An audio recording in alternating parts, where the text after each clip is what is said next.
कैसे हैं दोस्तों, आप सभी को मेरा प्यार भरा नमस्कार। आज का टॉपिक है राष्ट्रभाषा, जो degree third year fifth sem का टॉपिक है। आइए पढ़ते हैं। राष्ट्रभाषा हिंदी। ब्रिटिश शासनकाल में भारत की राष्ट्रभाषा अंग्रेजी थी।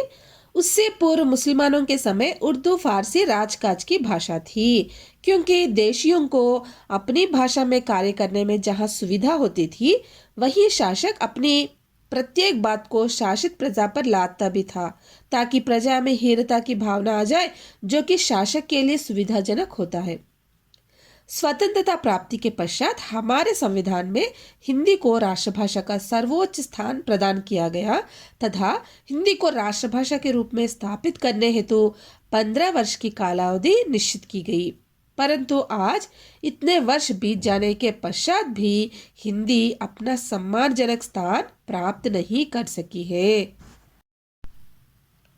इस स्थिति के लिए सरकार, हमारे राजनेता, अधिकारी, कुछ स्वार्थी तत्व तथा अलगाववादी उत्तरदायी है। स्वतंत्रता प्राप्ति के समय अंग्रेजी शिक्षित लोग उच्च सरकारी पदों पर नियुक्त थे। उन्होंने अपना एकाधिकार बनाए रखने के लिए हिंदी का विरोध शुरू कर दिया। कुछ स्वार्थी नेताओं ने लोगों की भाषा भावना के साथ खिलवाड़ किया। बंगाल तथा तमिलनाडु में हिंदी का विरोध हुआ। उनका तर्क था कि हिंदी के विकास से प्रांतीय भाषाएं पिछड़ जाएंगी। सरकारी नौकरियों पर हिंदी भाषियों का वर्चस्व स्थापित हो जाएगा।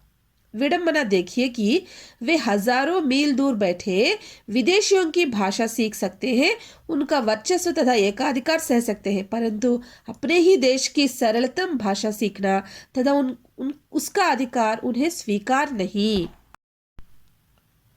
संसार में प्रत्येक स्वतंत्र देश की अपनी एक निजी भाषा है।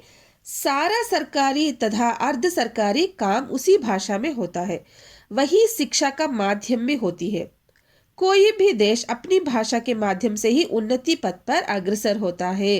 राष्ट्रभाषा उन्नति का मूल है। संसार के जितने भी विकसित, उन्नत और समृद्ध देश हैं, सभी ने अपनी अपनी राष्ट्रभाषा के द्वारा ही वैज्ञानिक आविष्कार किए हैं। हमारे देश के नेताओं को छोड़कर विश्व के सभी देशों के नेता अपनी भाषा में वक्तव्य देते हैं। 14 सितंबर 1949 को भारत के संविधान में हिंदी को राजभाषा और राष्ट्रभाषा के रूप में स्वीकार किया गया था, पर वह भाषा अभी तक अपनी सम्मानजनक स्थिति को प्राप्त नहीं कर सकी। भारतेंदु हरिश्चंद्र ने कहा था कि निज भाषा की उन्नति ही सब उन्नति का मूल है।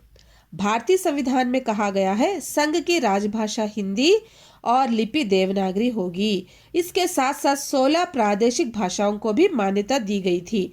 स्वार्थी राजनेताओं ने दक्षिण भारत के लोगों के मन में यह भय बैठा दिया था कि उन पर हिंदी लादी जा रही है।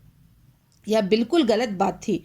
कोई भी राष्ट्र तब तक स्वतंत्र होने का दावा नहीं कर सकता जब तक वह अपनी राष्ट्रभाषा का पूरा सम्मान नहीं करता हो। सरकार द्वारा हिंदी के प्रति उदासीनता के कारण लोगों में असंतोष बढ़ रहा है। केवल 2% अंग्रेजी शिक्षित लोग चिकित्सा, इंजीनियरिंग, प्रशासनिक आदि उच्च पदों पर आसीन है।